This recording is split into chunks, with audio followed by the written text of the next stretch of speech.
All right, let's dive into something truly special today. We are going on a Highland quest. And our prize? Reaching the absolutely magnificent Steall Falls by taking on what many call one of Scotland's most epic short walks. Now, that is a pretty big claim, right? Especially in a country that's just overflowing with mind-blowing landscapes.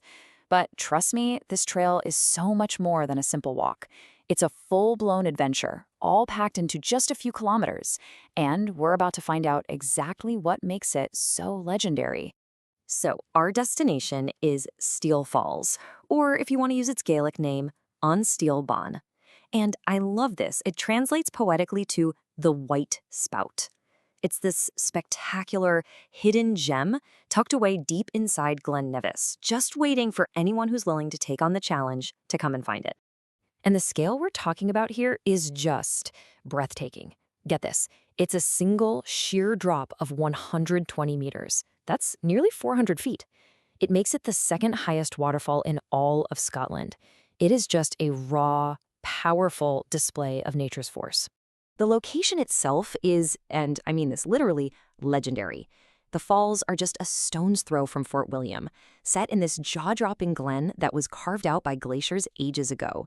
Oh, and for all you movie fans out there, if this landscape feels a little familiar, it's because this is the exact spot where Harry Potter faced a dragon in the Triwizard Tournament.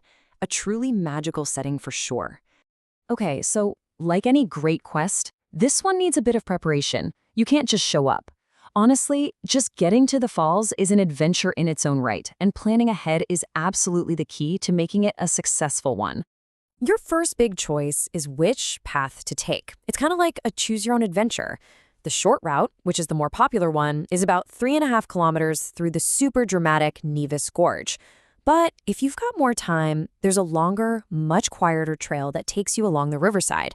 It's your call. Now for a really crucial piece of planning, parking. And I'm not kidding, this is a big deal. The Upper Falls car park is free, but it's tiny, and it fills up ridiculously early. We're talking before 10 a.m. most days. The other option is the Lower Falls lot. It's bigger, but it's going to add a good chunk of time to your hike, so you really have to plan ahead for this part. And listen, we're talking about the Scottish Highlands here. You cannot go unprepared. The weather can flip on you in a heartbeat, and the terrain is really rough. Sturdy, waterproof boots, they're not a suggestion, they're essential. You'll also need good waterproofs, plenty of water and snacks, and between May and September, trust me on this, mid-repellent is your best friend. But most important of all, bring that sense of adventure. Okay, we're prepped, we're ready, now it's time for the main event, the hike itself. This is no simple walk in the park. The path through the Nevis Gorge, that is the trial you have to get through to earn your reward. You know, the trail kind of tricks you at the start. It begins with this really lovely, gentle walk through some beautiful, lush woods. It's all very peaceful and scenic, and it might just fool you into thinking this is going to be easy. But don't let it fool you, because as you push deeper into that gorge, the path just completely transforms. It becomes this rugged gauntlet of slippery rocks, tangled tree roots, and some pretty narrow ledges with some seriously steep drops down to the river. This part of the walk demands your full, undivided attention.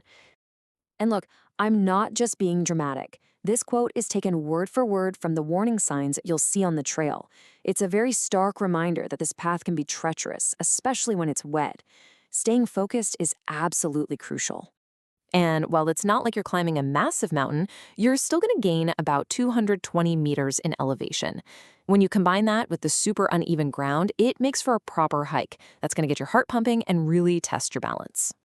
So, after you've scrambled over the rocks and carefully made your way through the gorge, you come face to face with one final, iconic test, an obstacle that stands between you and the base of those falls, the famous wire bridge. So what on earth is a wire bridge? Well, it's about as simple and as terrifying as it sounds. It's just 3 steel cables. You put your feet on the bottom one, and you hold onto the 2 top ones as you shuffle across the rushing river. It is a pure, unadulterated test of your nerve and your stability. And this is it. This is the moment of truth. You have to ask yourself, would you do it? A lot of people get to this exact spot and just lose their nerve. It's wobbly, you're exposed, but it's an incredible thrill if you can just push past that fear. But hey, there is absolutely no shame in saying no thanks.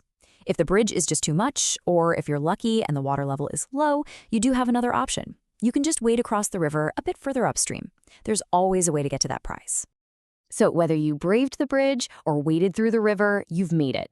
You've passed the trials of the gorge, and you emerge into a scene that is nothing short of spectacular. This is your reward. The change is just so sudden and amazing. One minute you're in this narrow, confined, rocky gorge, and the next, the whole world just opens up. You step out into this huge, wide, grassy meadow, and the view, it's just immense. And what a view it is. You've got the massive waterfall thundering down right in front of you. The river is winding its way through the glen. You'll probably see sheep just peacefully grazing. And the whole scene is framed by the towering peaks of the Mamores Mountains. It's a feeling of pure, unadulterated awe and a real sense of accomplishment. This quote from someone who visited pretty much says it all. The beauty of this place is so overwhelming, so raw and powerful that it can genuinely move you to tears. It's that kind of profound moment where you just connect with nature. And even here, at the very end of the trail, you've got one last choice to make.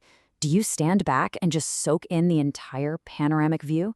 Or do you get right up close to the base of the falls and feel its incredible power and its spray on your face? So, what's the ultimate takeaway here? I think this hike is proof that you don't need to spend all day on a trail to experience something truly epic. For what is a pretty short, though definitely challenging amount of effort, the payoff in scenery that you will never forget is just absolutely massive. You know, finishing a quest like this is empowering. It leaves you feeling like you've really accomplished something, and it kind of makes you hungry for the next challenge. So, now that you've seen what it takes to reach Steall Falls, the final question is for you. What adventure are you going to seek out next?